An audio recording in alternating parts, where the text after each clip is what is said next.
बेटी की शिक्षा की कहानी। शांति जी अपने घर के आंगन में बने चूल्हे पर गरम गरम रोटियां सेक रही थी।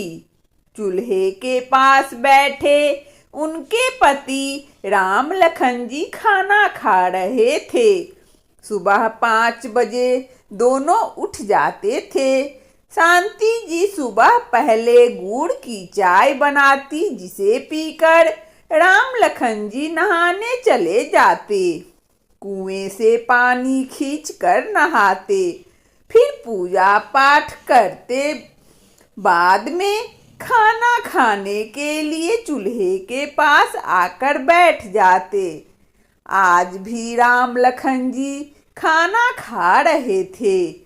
कुछ ही देर में उनकी 8 साल की बेटी पारो आंखें मलती हुई माँ के पास आकर बैठ गई। राम लखन, अरे भाग्यवान, इसे भी जल्दी उठना सिखा। कल दूसरे घर जाएगी तो कैसे निभेगी। शांति जी अभी तो बहुत छोटी है, धीरे धीरे सब सीख जाएगी। तभी पारो ने अपनी माँ को कुछ इशारा किया। उसकी ओर हाँ में सर हिलाते हुए शांति जी ने कहा, शांति जी सुनो जी, पारो पढ़ने की जिद कर रही है। आप कहो मैं इसका स्कूल में नाम लिखा आऊं। राम लखन जी, अरे क्या पढ़ेगी, पढ़कर हमारे गांव की लड़कियां कहाँ पढ़ने जाती है। 2-3 साल फसल अच्छी हो जाए तो इसके हाथ पीले कर दूं। तू भी उसी की तैयारी में जुट जा। पारो, नहीं बापू, मुझे तो पढ़ना है। शांति जी, अरे जब करनी हो शादी तब कर देना, अभी तो जाने दो। स्कूल में अपना नाम लिखना सीख जाएगी तो हमारी तरह हर जगह अंगूठा तो नहीं लगाना पड़ेगा। राम लखन जी, बात तो तेरी सही है। चल कल से चली जाना स्कूल। अगले दिन पारो का दाखिला स्कूल में हो गया। पारो स्कूल जाने लगी। 2 दिन बाद राम लखन जी के एक पड़ोसी उनके घर आए और बोले, पड़ोसी राम लखन भाई, क्या गजब कर रहे हो, लड़की को पढ़ने भेज दिया। पैसे वाले लोगों बच्चे पढ़ने जाए तो कोई फर्क नहीं पड़ता, लेकिन गरीब की लड़की स्कूल जाकर पढ़ेगी तो उसकी शादी भी नहीं होगी। राम लखन जी, अरे भाई, मैं तो यही समझा रहा था, लेकिन मेरी घरवाली नहीं मानी। हम उसे बस उतना ही पढ़ा रहे हैं, वह केवल अपना नाम लिखना सीख जाए। पड़ोसी, ठीक है भाई, तुम्हारी मर्जी। समय बीत रहा था। पारो को स्कूल जाते जाते 1 साल बीत गया था। वह पढ़ने में होशियार थी। जब स्कूल का रिजल्ट आया तो उसके माता पिता स्कूल पहुँचे। वहाँ उसकी अध्यापिका ने उसकी बहुत तारीफ की, उसे इनाम भी दिया, क्योंकि वह पूरे स्कूल में पहले नंबर पर आई थी। शांति जी इससे बहुत खुश हो गई, लेकिन राम लखन को यह बात अच्छा नहीं लगा। उसे तो चिंता थी कि उसकी बेटी से कौन शादी करेगा। पारो दिन रात पढ़ाई में लगी रहती थी।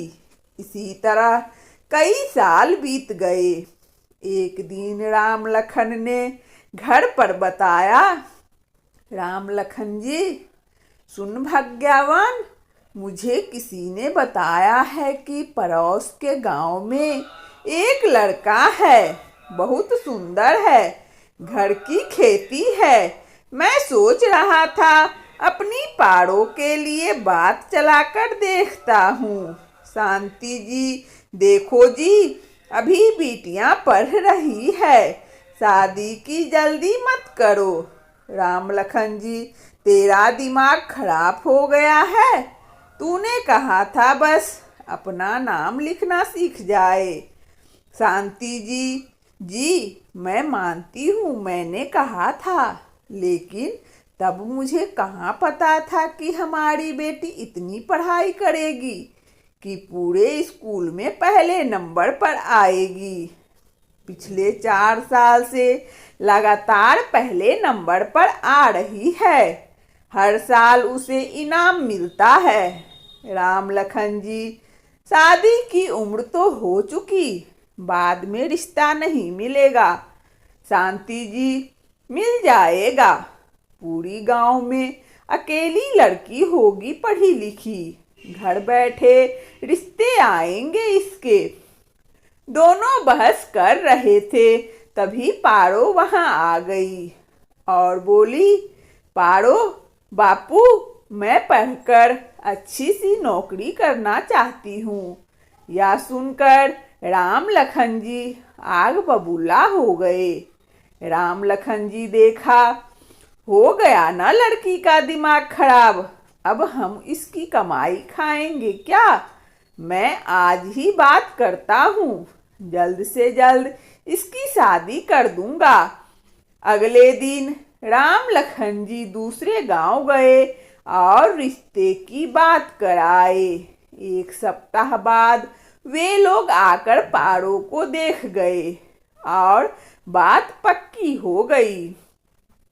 पारो और शांति जी दोनों बेबस मूक दर्शक बनकर यह सब देख रही थी।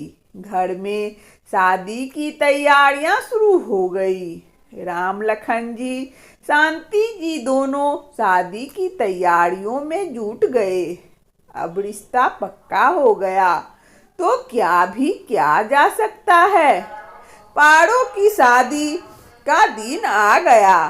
पारो लग्न मंडप में बैठी थी, तभी उसने लड़के के पिता की ओर देखते हुए कहा, पारो ससुर जी, मैं आगे पढ़ना चाहती थी, लेकिन मेरे पिता जबरदस्ती मेरी शादी करा रहे हैं। अगर आप मुझे आगे पढ़ने की इजाज़त देंगे तभी मैं यह शादी करूंगी। ससुर जी, राम लखन जी, यह क्या मजाक है? आपने हमें हमारी बेइज्जती करने के लिए बुलाया है। यह बात थी तो हमें पहले बताते, हम बारात लेकर ही नहीं आते। राम लखन जी, मुझे माफ कर दीजिए। समधी जी, यह बच्ची तो नादान है, मैं इसे समझाता हूँ। राम लखन जी ने पारो को अलग कमरे में ले जाकर बहुत समझाया, लेकिन वह नहीं मानी। इधर बारात वापस जाने के लिए तैयार थी।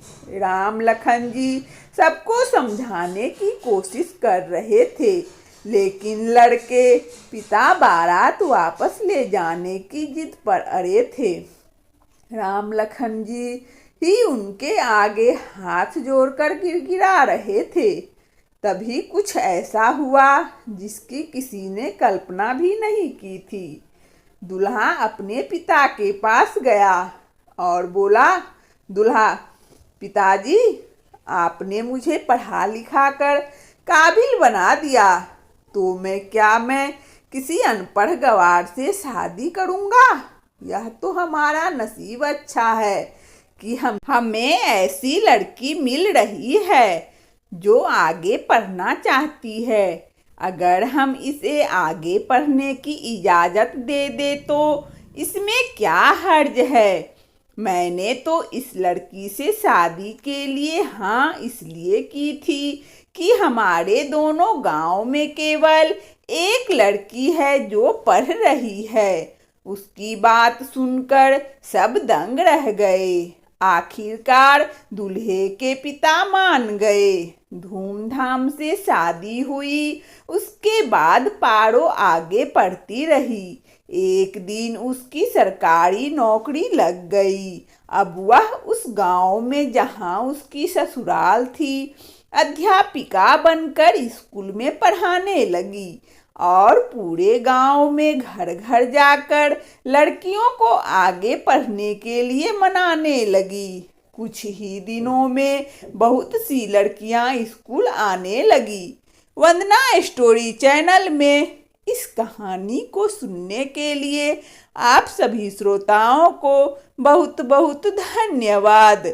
यदि हमारा कहानी अच्छा लगा हो तो कृपया लाइक और सब्सक्राइब अवश्य करें ताकि नोटिफिकेशन सबसे पहले आपको मिले। धन्यवाद।